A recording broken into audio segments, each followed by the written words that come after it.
السلام علیکم۔ S M news کے ساتھ میں ہوں احمد ندیم۔ خبروں کا سلسلہ بڑھاتے ہوئے خبر شامل کرتے ہیں چنیوٹ سے۔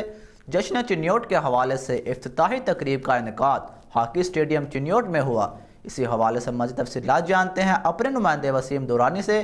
جی وسیم، آگاہ کیجیے گا۔ جی بالکل، جشن چنیوٹ کے حوالے سے افتتاحی تقریب کا انعقاد ہاکی اسٹیڈیم چنیوٹ میں ہوا، جس میں ایم این اے مار غلام محمد لالی، ایم پی اے مار تیمور امجد لالی اور سلیم بی بی نے افتتاحی تقریب میں مہمان خصوصی کے طور پر شرکت کی۔ Deputy commissioner Asim Javed, district and session جج Amjad Nazir Chaudhry, district police officer captain retired Amir Khan Niazi بھی بطور مہمان خصوصی شریک ہوئے۔ پی ٹی آئی رہنما سے ذوالفقار علی شاہ، میاں شوکت علی تھیم اور دیگر سیاسی جماعت نے بھی شرکت کی۔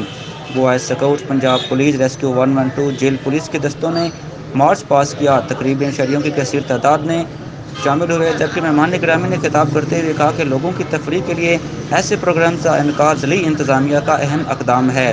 چنیوٹ کی تاریخ میں پہلی مرتبہ اس طرح کے ہفتہ سے بھی زائد فیملیز پروگرام کا انعقاد کیا جا رہا ہے۔ جی بہت شکریہ وسیم، تفصیلات سے آگاہ کرنے کے لیے۔